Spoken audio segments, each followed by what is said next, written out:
బడి బయట ఉన్న వాళ్ళని బడికి రమ్మని మళ్ళీ పిలిచినాం. బడి బయట ఎవడు ఉన్నాడా?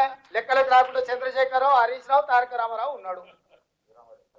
జనాభా లెక్కలలోనే లేరు. జనాభా లెక్కల నుంచి కొట్టేయాల్సిన పరిస్థితి వచ్చింది. నేను మా సంఘాల మిత్రులు చెప్తున్నా, వాళ్ళు ఇంటి ముందర పోయి డప్పు కొట్టురు, మేల్కొల్పు డప్పు. మా సంఘాలలో చేసినోని నన్ను తింటారేనా? చేసినోని నిలబెట్టి లైన్లో నిల్చోబెట్టి లెక్కలు కట్టకుండా. ఇవాళ బీసీ సంఘాలకు నా విజ్ఞప్తి ఒకటి, అరే ఇంత కష్టపడి మీకోసం తల బగల కొట్టుకొని మీకు ఏదో ఒకటి చేయాలా, మా నాయకుడు చెప్పిండు, దీన్ని ఎట్లో గట్లా ఒక పట్టాలు ఎక్కించాలని నేను ప్రయత్నం చేస్తే మళ్ళీ నన్నే రాళ్ళతో కొడుతూ.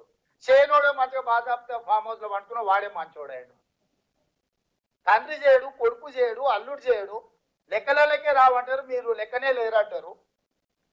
వాళ్ళేమో మంచోళ్ళు అయిపోయారు. వాళ్ళ సంఘాల మీటింగులు వాళ్ళు పెడితే వాళ్ళ దగ్గర పోయి మనోళ్ళు కూర్చుంటారు. ఇంత కష్టపడి చేసిన రేవంత్ రెడ్డిని విలన్ చేస్తారు. వద్దన్నటోడు ఎట్లా వద్దన్నాడు, వాడు విలనే.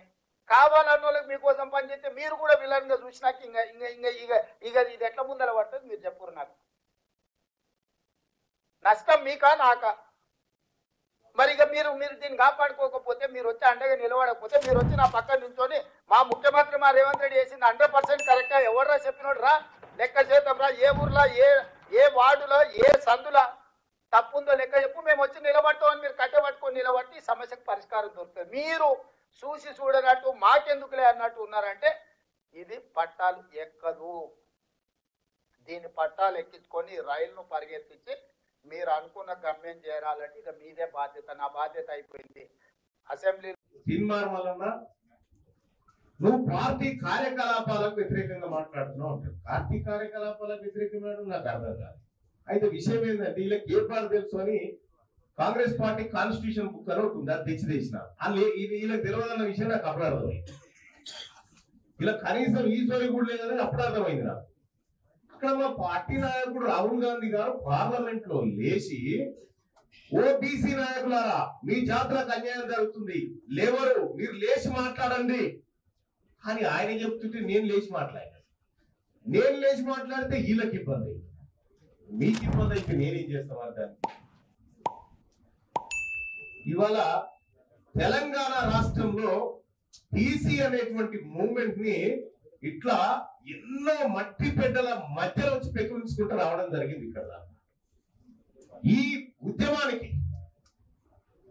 ఎంత అద్భుతమైన నినాదాన్ని ఇచ్చాడు చిరంజీవి గారు. ఇస్సా